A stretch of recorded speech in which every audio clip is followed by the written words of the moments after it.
Welcome to We Gotta Talk, a live weekly talk show and podcast where we like to dig deep. From health to relationships to alternative lifestyles and more, the one thing you will always get is a deep dive. I'm Sunny, a 15-year veteran of TV news, freelance writer, blogger, mom of three, and wife. But most of all, I'm just a die-hard oversharer, someone who's genuinely curious about, well, everything around me. And I can't wait for you to join in on these conversations that I promise will impact, inspire, and entertain you. Now, let's talk.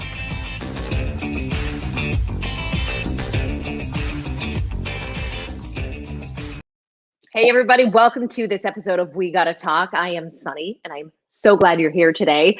We're digging into a big, juicy topic today, which we all have our own personal experiences with: social media. I hate it. I love it. I take time away from it and think it's the greatest thing. And then I come back and connect with people and also think it's the greatest thing, whether it's Instagram, Facebook, TikTok, however you choose to engage with people on social media.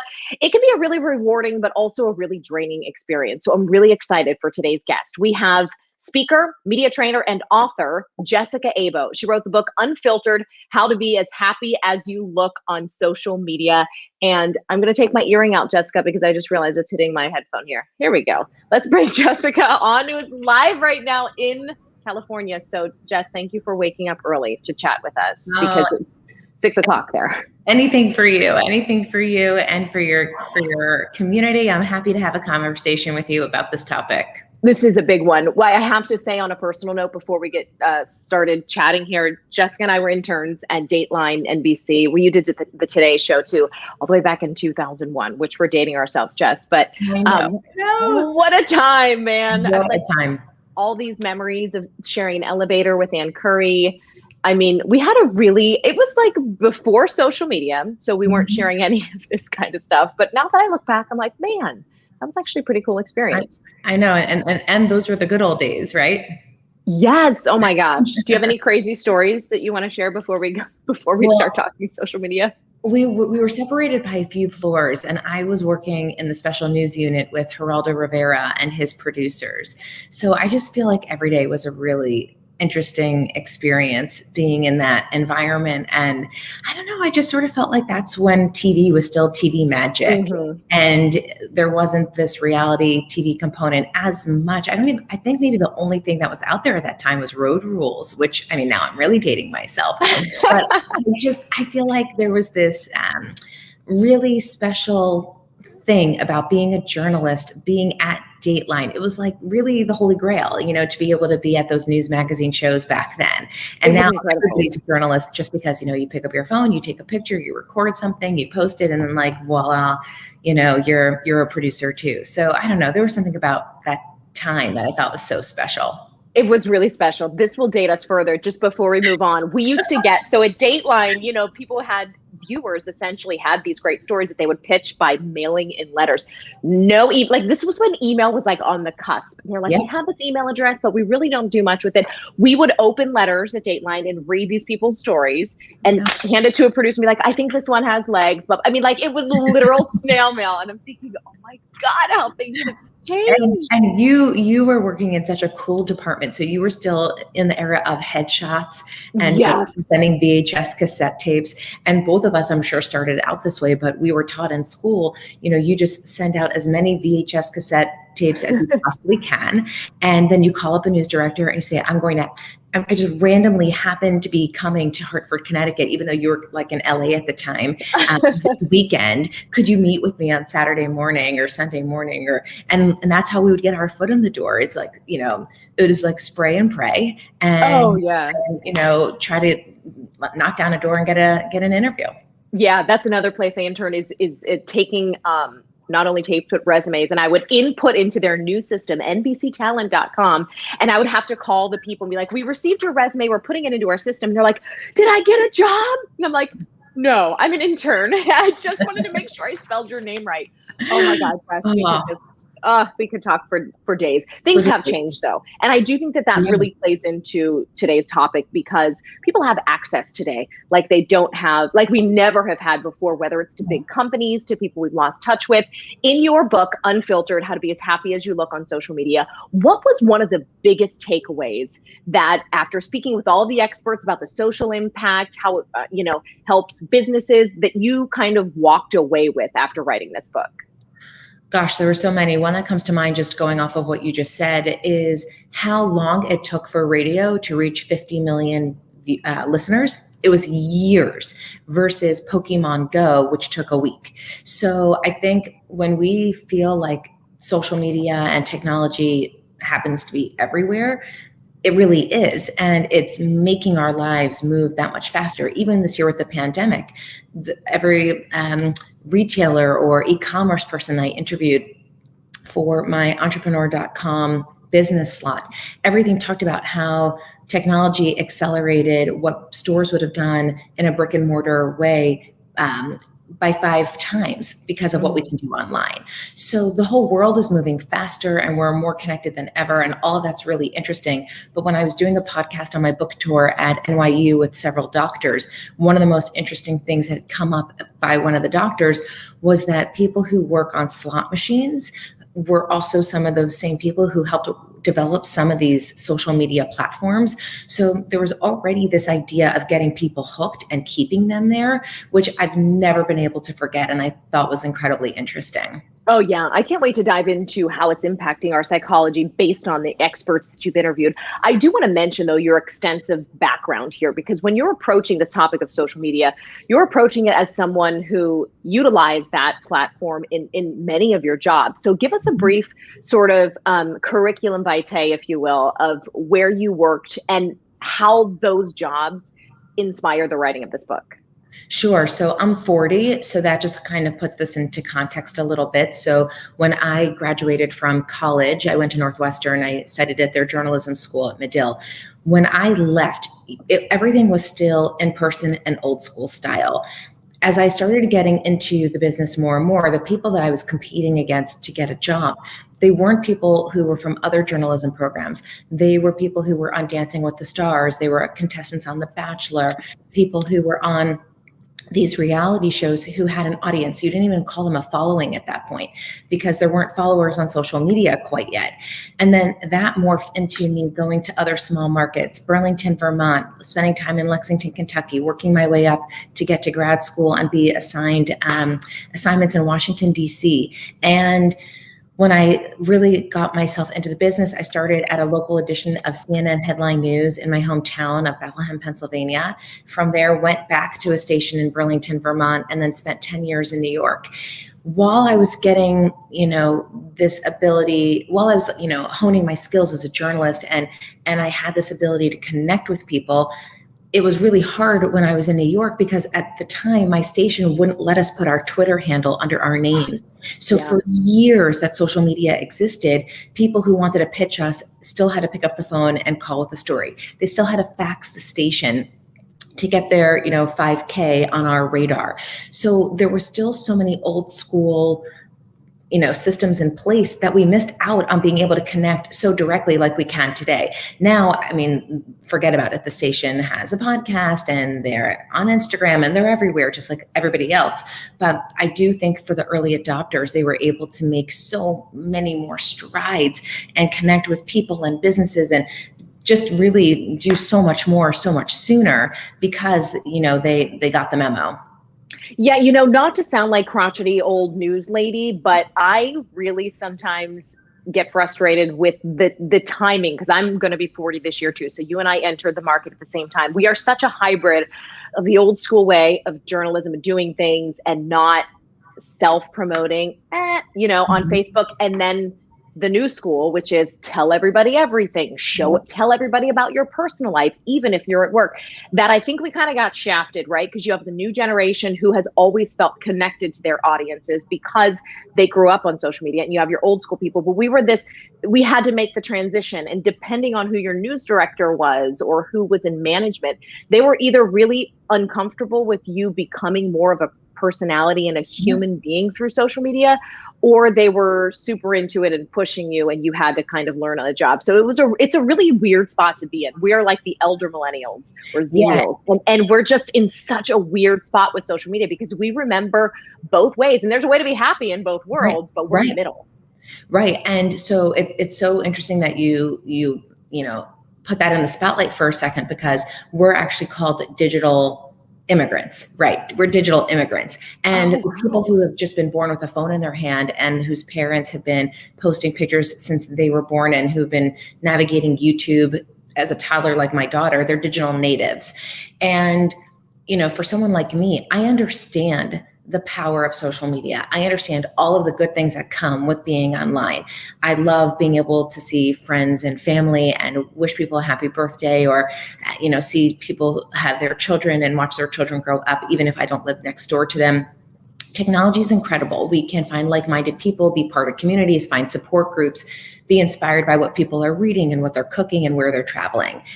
But putting all that to the side, like, because of what you said, yeah, I do remember this other life where not everything I did and ate and saw needed to be shared with the world. So now we're in a situation where people aren't comparing themselves just with their colleague because they're chatting at the water cooler about what they did over the weekend. They're comparing themselves with colleagues all over the world that they're never going to meet, that they might never have met. And these, colleagues, so to speak, are influencers. They're people from really all walks of life that people follow. They consume their content. They then don't feel good about themselves. And it's this spiral that people can't stop until they just put down their phone or they sign off completely.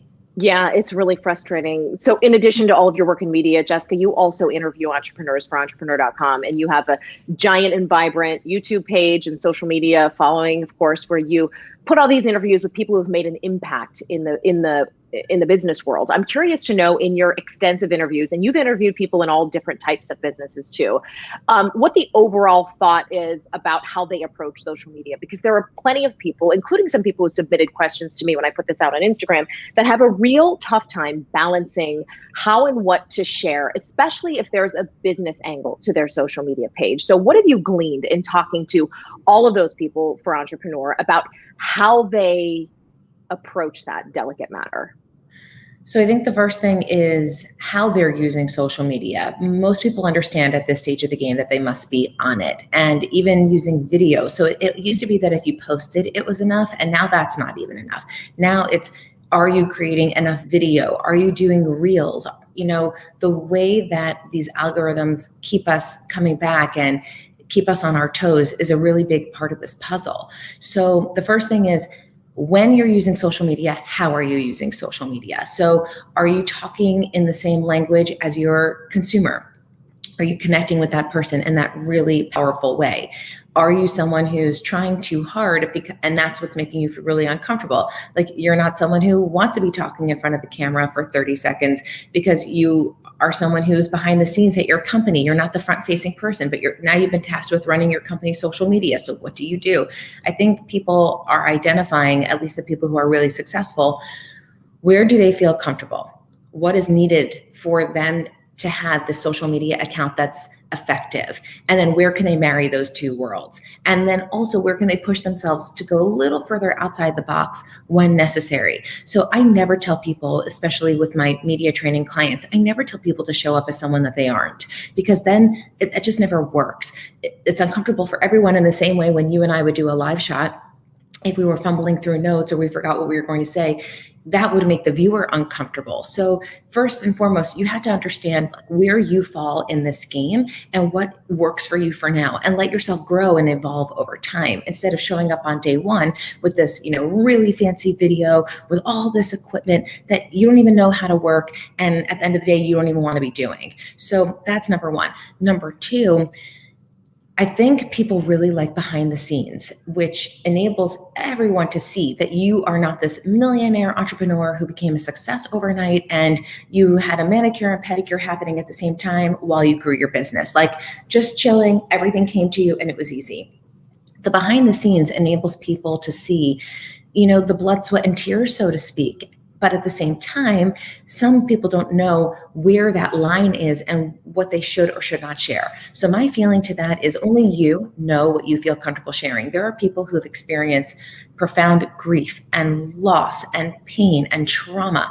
And the way that they've been able to heal and cope and survive is by sharing their story online. And that's an incredible thing, not only for them, but for the people they're inspiring, for the people they're educating, for the people who might feel how they feel and now they don't feel alone. But if you ever get yourself into a situation where you're sharing so much and then you can't take it back and you feel like maybe you were just caught in a bad moment on a bad day and you went way too far and got off topic even to what your business is all about, that's where people, I think, have to kind of hold the reins and figure out, okay, what is going to be my system of what I will share and what I won't share related to my personal life, related to my business, because once it's out there, it's out there. And even when you delete something, given the ability to screenshot and whatever else, it really is hard to take back what you say, and it's hard to take back what you post. I mean, do you have an exercise you ever run clients through as far as finding their boundaries? And again, speaking from personal experience in the news business, knowing that there were people comfortable sharing every aspect of their personal lives in addition to their professional lives, all the way down to people who only would tweet or share something on Instagram if it was in the studio, right? It runs the spectrum, I think, in every business. But what exercise do you run people through to help them gauge what they are truly comfortable sharing and what they won't wake up the next day and regret having posted?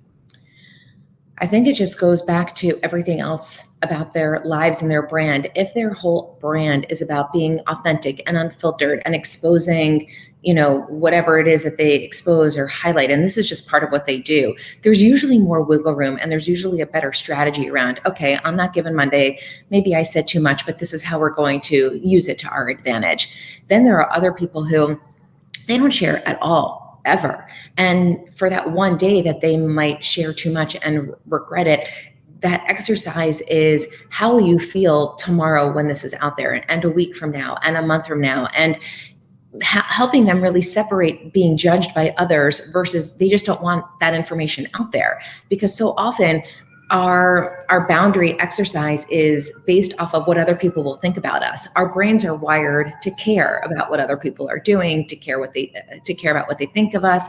Our reputations are incredibly important to our brains and our bodies.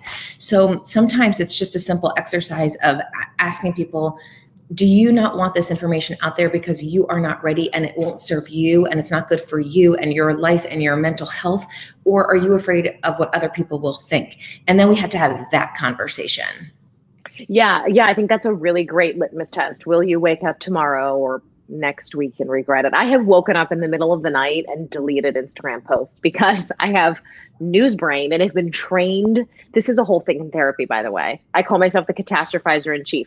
But apparently after working in news for so long, I tend to really think about the worst case scenario. So I've woken up in the middle of the night and worried about, for example, a picture I posted of my kids or something I shared and have deleted it. And I found that I use that sort of impulse, that feeling. I remember what that feeling was like. And it's the filter that I run everything through now. Will this be a middle of the night delete? And if it will be, not worth sharing. So I love that. And we could have that conversation forever and ever, because in TV news, for the most part, I can't speak for every news director across America, but in the places that I worked, there was no place to process anything that you covered. And on a Monday, you might have been at a triple homicide, and Tuesday been at a parade, and you weren't allowed to breathe in between. It was just expected that you were going to turn content because you were just this vessel of information. And I think it does do something to us. And I definitely had to feel that in my own, in my own career path, as well as I started to leave the newsroom and I had more distance, like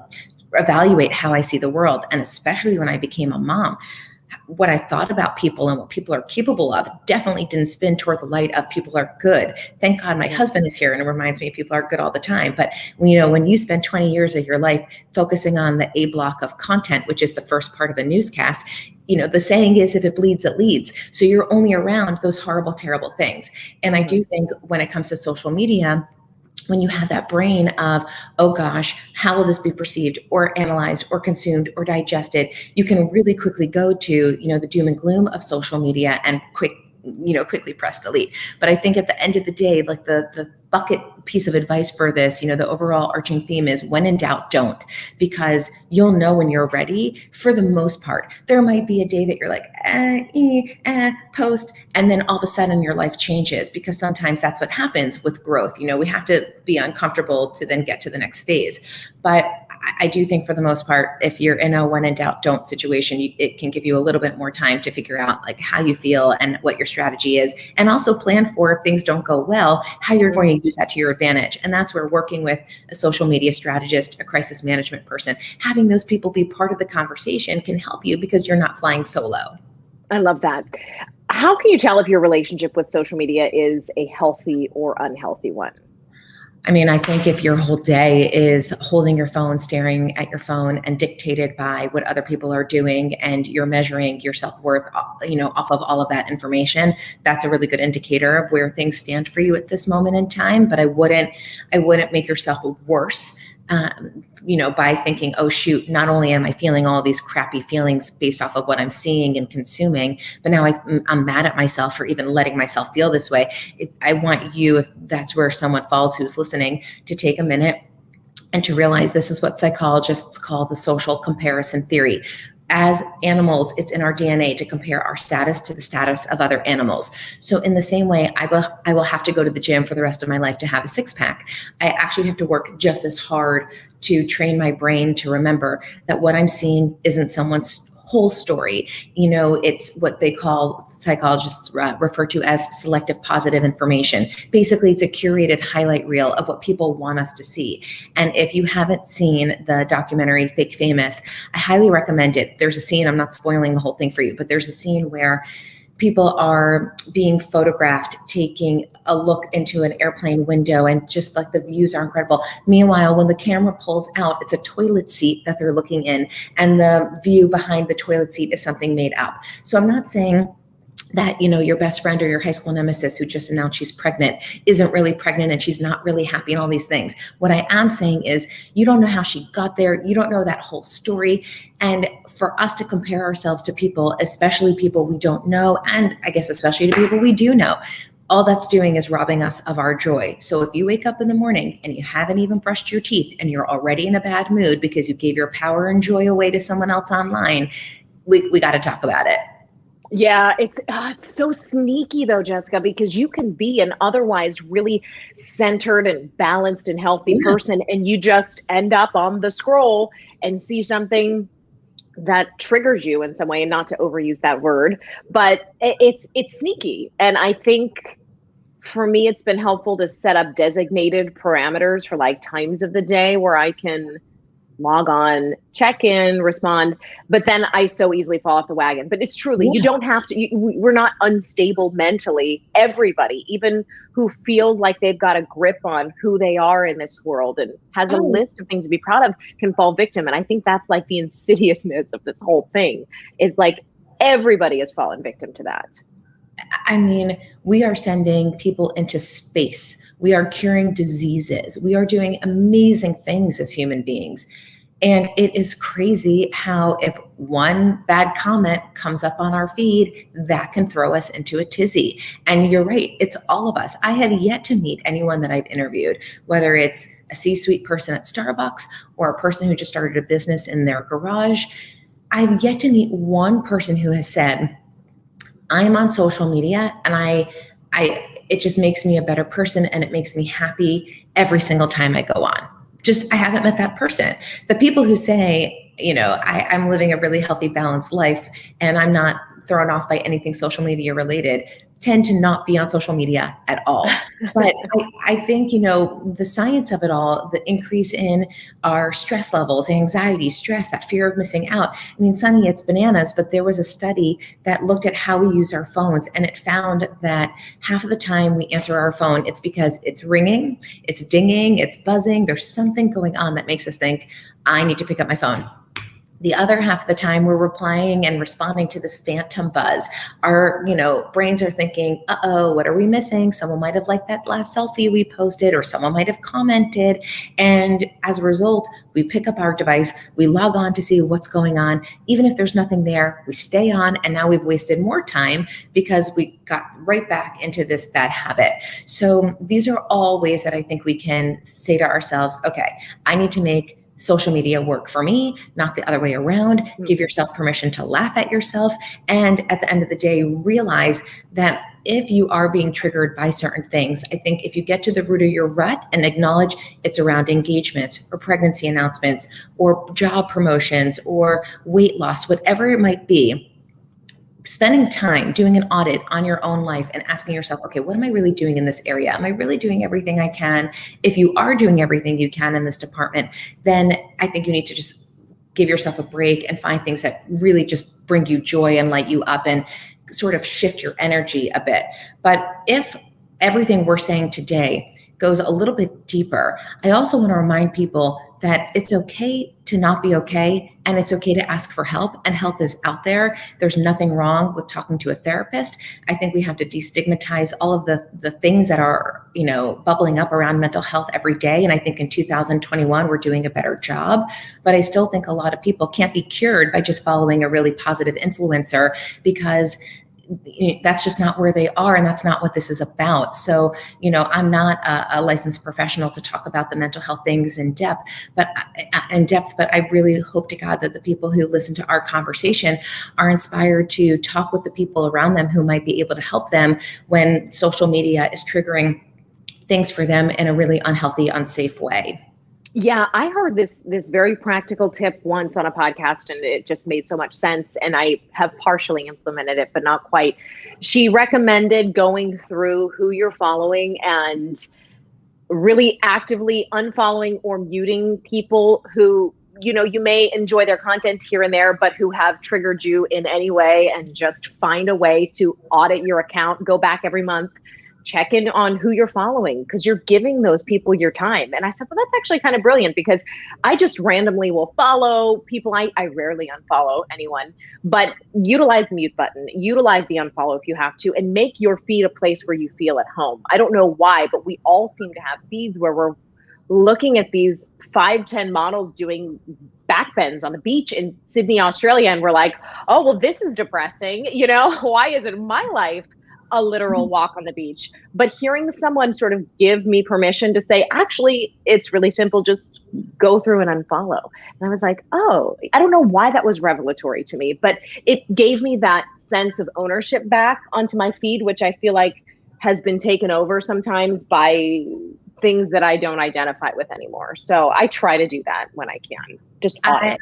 I tell everybody, we used to live in a world where if you were going to debate with people, let's say about politics, and it was at your dinner table, it would just be confined to the people at your dinner table. And now when we post, that debate is worldwide, and how that all of that information makes us feel, depending on what people are saying, can really, put us in a place that isn't great. So whether it's because of politics, whether it's just because a family member doesn't respect you as a person or your boundaries and they're not good for your mental health, whatever the reason might be, you don't even need a reason.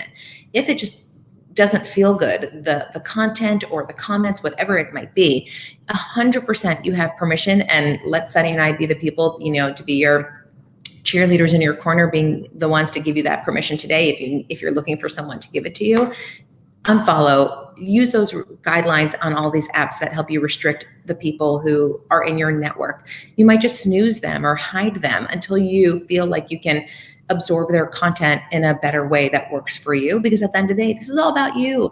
No one's here forever. So if you weren't going to pay money to go to see someone's, quote unquote TED Talk, I love when people, share their ideas and at the bottom say, well, thank you for coming to my TED Talk. Yeah. But in real life, if you weren't going to pay to see someone talk and share, in a one woman, one man, one person show, why would you pay them with your time during the day?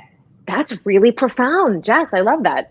Yeah. I mean, make your feed be the people you would pay to see. Make your feed be the people you would actively seek out outside. Oh, I love that. in your research for this book, or even in your day-to-day life, is there anyone whose account you've come across? It could be a politician, a celebrity, even a person you just personally know who does social media right. And if so, who? So I just interviewed the two moms, behind an account called Big Little Feelings. Given that I have a 3-year-old, I don't know how I stumbled on this account, but I did during the pandemic. I love the way they produce their content because they're really just true to who they are, but they're also giving practical advice. So they know who their consumer is and they know how they're targeting their consumer every single time they go online. And there's no confusion as to what I'm going to get when I go to their feed. You recommended that in your book, actually, and I immediately went over and followed them because I'm going to see if I can actually, Big Little Feelings. I'm going to see if I can have producer Rachel bring this up. There it is. Okay, so the interesting thing here too, guys, is that Big Little Feelings went from like zero, a brand new platform, to 1.6 million followers over the course of essentially the pandemic. And as you can see, as Rachel is scrolling, it's really practical, sort of info-based content. It's a lot, if you're listening on the podcast, obviously you can't see, it's infographics, it's tips. This one is a toddler mealtime tip. I mean, these are people who are showing up for their audience and delivering. And Jess, if we could pop you back on, getting your thoughts on, so there's a different way. This is what I always kind of talk about with people. I'm not a social media expert, but when people are ready to open an account, there is a decision you make at some point in the process. Will I be an information source? Will I be a personality? Will I be a comedy account? Will I be a blah, blah, blah? Do you find that people have to stay niche, have to stay in one lane in order to succeed on social media? So I struggle with this in my own social media posting because I have the vertical of being an author, the vertical of being a journalist, then I media train people. So it's sort of like, I don't want to give people market confusion. Like, okay, what are we getting from her today? At the same time, all of those things make me who I am. And those are all the things that I'm doing on any given day. So this is when I think understanding your overall brand strategy and knowing your founder's story, what the story is that you want to be out there about you, the founder, versus the company as a whole, or your startup journey, whatever that story is that you're putting out there. That's like bucket one that you can always be posting and sharing. Then bucket two is, what does your company actually do? What does your brand represent and stand for? Who do you serve? What's your customer avatar look like? And then how do those people consume information, and what's their lingo, and being able to talk with them and get a sense of what they expect. Because I think it's really hard to have, for bucket one, it's really easy for you, Sunny, to say, this is who I am, this is my experience, this is my story. If I'm being interviewed, this is what I can talk about myself.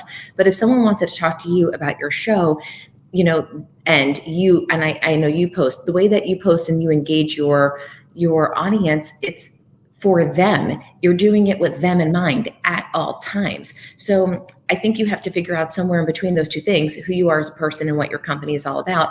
Where is your style, but also how does it match the people following you? So for Big Little Feelings, it might be really off-putting if they showed up in a formal suit and they sat at a desk and they gave advice, or we never saw anything about their families or their messy house and their laundry all over the floor. Like, that would be hard to relate to as a parent, to not be able to see. People want to see themselves when they're going online, and that's how people connect with content. So there's a picture of Dina, the mom, just shortly after giving birth, talking about what it's like to be a new mom. So this is not what you usually see, which is the professional photo shoot with a baby wrapped in a basket and everything looking like life is easy and everyone is well rested. So what does that look like for your company? What does that look like for your personal story of how you got to where you are? And I think those are good places to start. But again, you don't have to fly this journey on your own. There are people out there who have years of experience studying advertising, marketing, social media marketing, who you can work with to help you. Yeah, I love that. And I do find that it can seem like a frivolous purchase, but time spent with a social media coach honing in on exactly those things you said, Jess, can be really valuable. I really struggle with that too, being someone who's forward facing in their company, but it's not about me.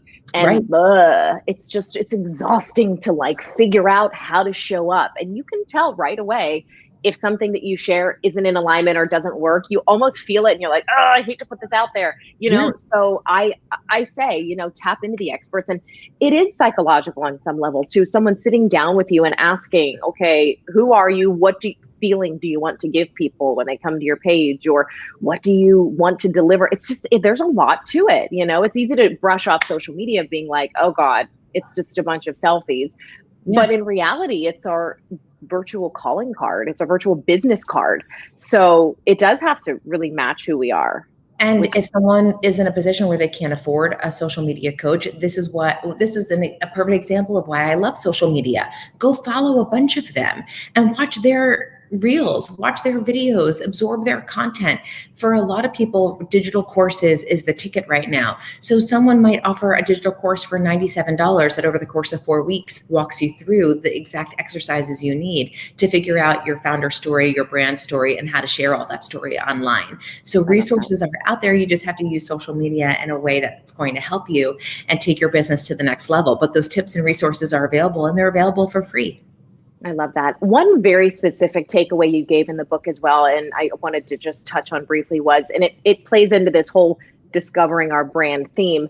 You were helping someone sort of hone her pitch and hone her brand, and you had her write an email to someone close to her asking, what are my 5 attributes that, most obvious attributes? Can you walk us through what that exercise is and how that works for someone who's trying to define their brand?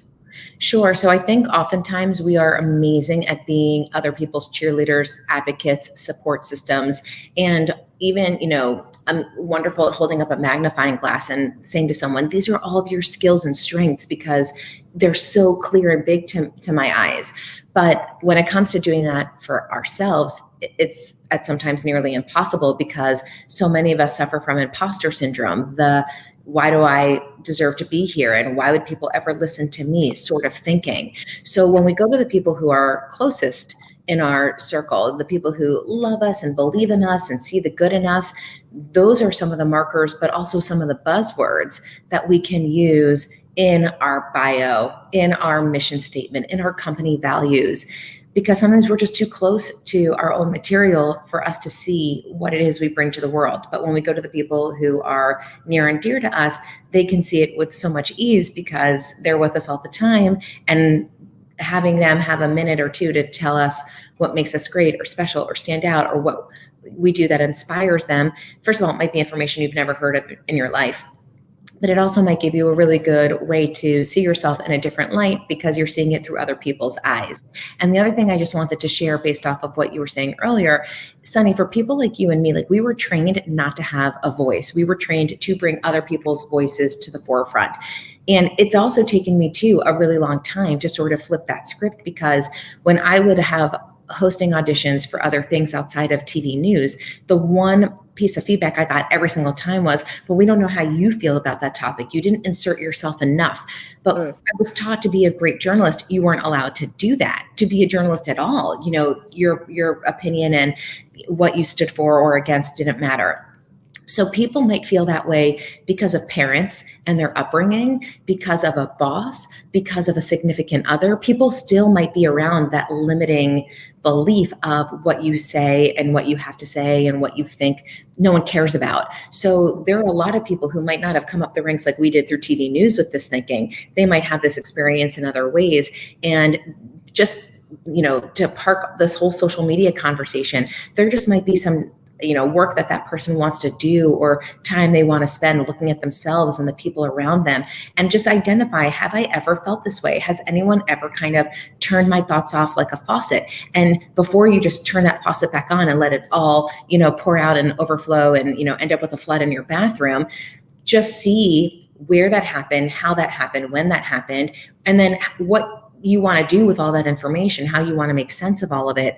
And then perhaps you're going to use that, newfound knowledge about yourself in the way you show up to the world.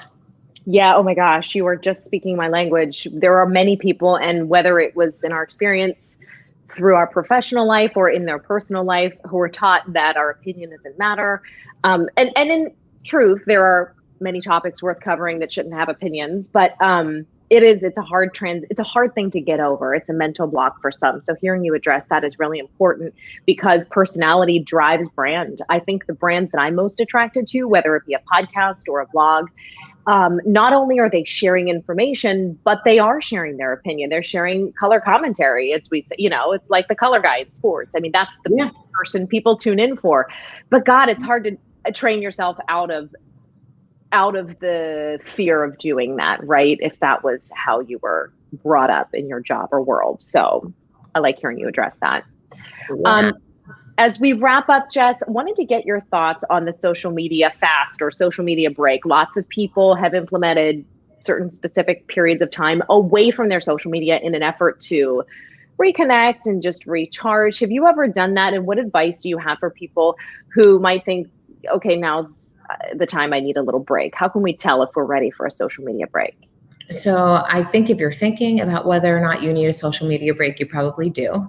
And we don't have enough time for the things that we love and the people we love on a good day. So if you feel like you are just disconnected from the things that make you happy, then this is an excellent time to take a break. And it doesn't have to be a long break. It could just be from the time I wake up until lunch, if that's where you feel you're ready to start. So I think sometimes we think we have to make these big steps and they have to be, giant leaps, but really just a small little step can be huge. So the first thing is to keep in mind, you do not need to make your social media apps so accessible to you all of the time. If you're going to keep them on your phone, don't have them on your home screen, put them in a folder on the second or third home screen. So when you pick up your phone, you actually have to swipe to get to them, because just that habit of why am I holding my phone and why am I going into my apps right now when I could be doing XYZ, or I could call someone to say hello, or I could go for a walk around my block for 10 minutes or whatever you want to do. Kind of catching yourself in the act a little bit can help you monitor your social media usage. And doing a detox for a little bit, I think, can be great. When I moved from New York to LA, everybody in the newsroom I was working in was starting to get so many new opportunities because the newsroom had been bought out. And I was so excited to be a newlywed and to start this new life across the country. But a piece of me just sort of felt like, oh my gosh, I've been at this network for 10 years and now I'm leaving. And there a little bit of me was just like, gosh, like this timing is, not the best timing ever. So I actually had to unfollow people who were posting every single day, or move that app off my phone completely for a bit, and make myself, if I wanted to go onto Facebook, have to type in my name and log in, because that exercise is so annoying in and of itself. It would make me stop and think, okay, I could be looking at whatever other people are doing in my old newsroom, or I could be making a coffee date with someone in LA that someone said I should meet, and start building my life here. And that's what I did. And I haven't looked back, and I don't miss a second of that old life. And, I just sort of think that these breaks, these cleanses that we do, we're so quick to do them with juices to rid ourselves of carbs. But, we don't think we should be doing that with the people in our life and the content in our life. But it's just as important as it is, to clean out your gut from time to time. You need to clean out your brain from time to time too.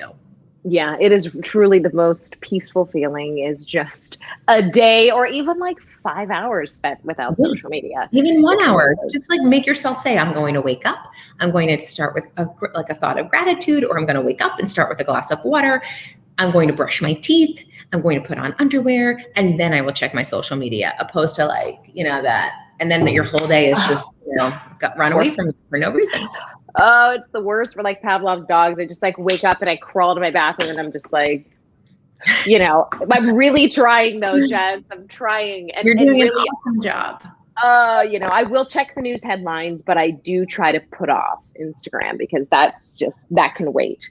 So Jessica, you have been such a pleasure to talk to. Your book, I've been reading the Kindle version, so I don't have it to hold up, but has been such a great source, not only of information and tips, but it made me feel a little less alone in my conflicting feelings about social media. I love how you tie in your own personal stories, and you're talking to different experts and their lens on social media. So I encourage anybody who's not only looking for practical tips on, how to make your own channels great, but people who are just looking to deal with the complexity, the psychology of what social media is. Your book really covers it all. So I love it. Again, it's called Unfiltered: How to Be as Happy as You Look on Social Media. Jessica, tell us where we can get this book.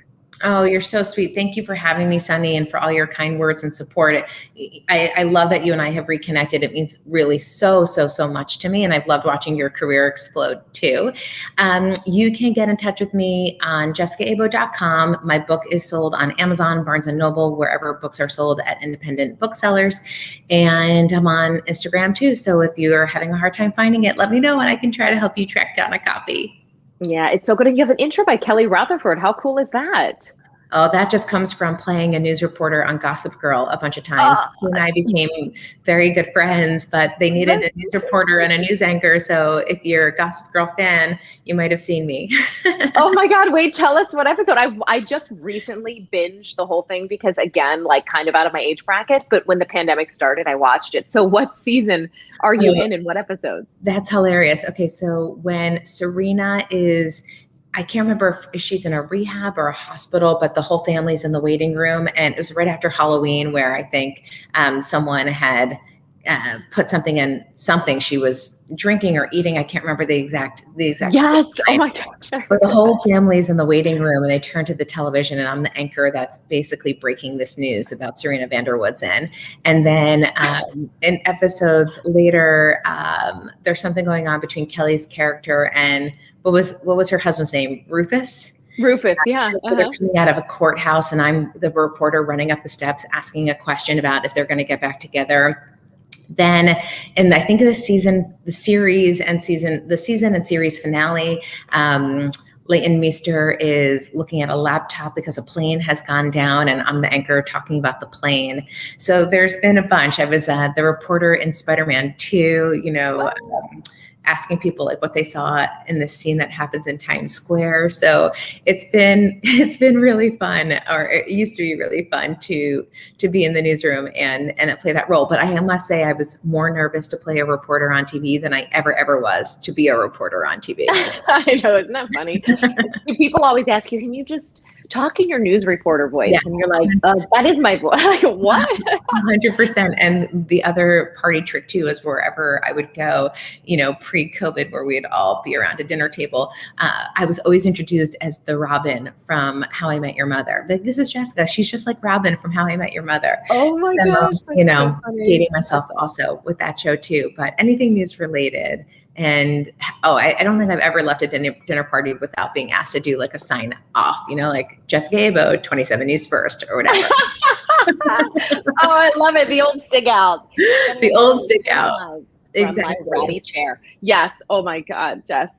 We need to talk more offline and chat about and reminisce some more. So thank you again so much. It was truly a joy talking to you today, Jessica. Oh, I loved being with you, Sunny. Thank you. And thank you, producer Rachel, for all of your magic behind the scenes. She's waving. She's going to pop on for a little post-show wrap. All right, Jess, we'll chat soon.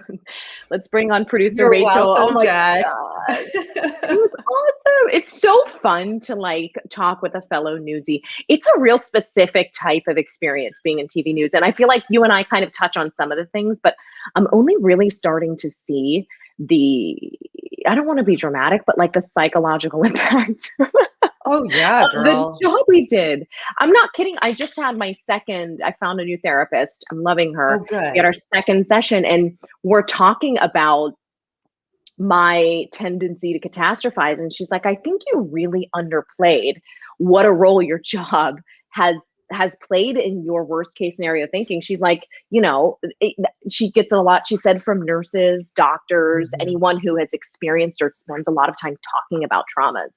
It just felt good to be validated because I just thought I was crazy, Yeah, honey, no, you're not. You've just dealt with a lot. And I didn't deal with any of the stuff that we would do in the newsroom until like years later, and not like stuffing down emotions, stuffing down feelings. We couldn't have feelings because if you have feelings, how are you supposed to get words out of your mouth when you're on TV or get through a show and you've got an anchor throwing scripts and screaming at you in the newsroom, like how you have to just Wait, survive. has that ever happened? Has anyone ever kicked over a printer live during a newscast?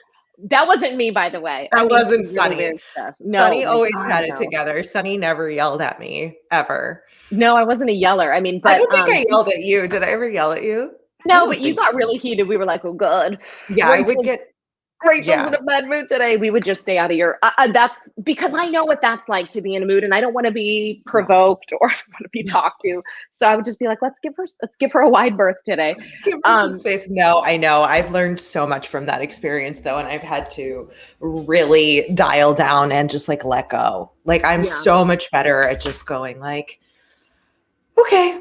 It's okay. The show's on fire, but you know what? It's going to be fine. I can't fix it. I can't control it. I can't go back. And I've had to learn how to like really let things go and not make it such a catastrophe. Like you're saying, small things, like there's only so much we can control, and just learning that. And, obviously through my therapy journey and stuff like that, it's helped. So I think you're on the right path, Sunny. What was the other thing Jessica said about, doing hosting auditions? Because I can relate to this so much.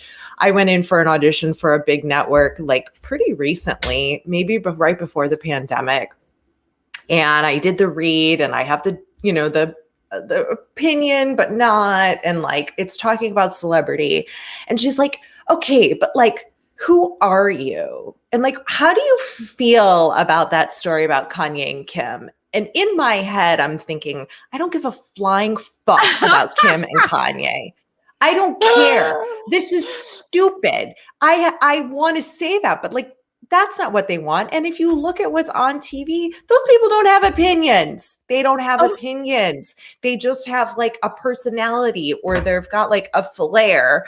And it just makes me crazy because I'm like, I couldn't actually tell you my opinion. And if I really loved Kim and Kanye, I couldn't tell you that either, because they really don't want that on TV, in my opinion. Social media, yeah.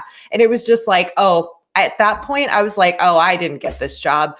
So it was just like, all right, let me just phone in some kind of third take of this audition because she doesn't want me. I'm not what they're looking for. They don't want a professional host who can actually deliver content with a personality, but without a true opinion of pissing anybody off. Because like, I know how that works. I can't say I hate Kim and Kanye because their publicist is watching and they're never going to come on the show. I was like, I know you the people. Entertainment world. I have to sneeze real quick. Hold on. Woo! The entertainment world is unique in that way. Like they want you to show up with personality and show up with flair. And like in news, literally it's just trained out of you. Like if you so much as look, I remember covering certain political stories and getting emails. I could tell by the way you looked at your co-anchor that you're a Democrat or a Republican. I'm like, what?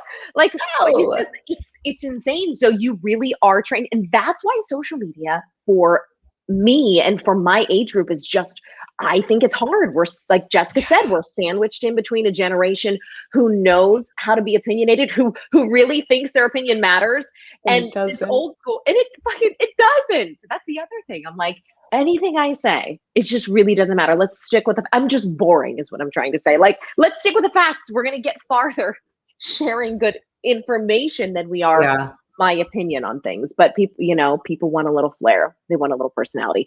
I really liked her book. I hope anyone who listens checks it out because it's different than a how-to manual. It has all of that stuff in there, but it has just a real sort of edge of humanity too, where she talks about all of the implications of social media too. So, I think your guys' advice of like taking, what did Jessica say?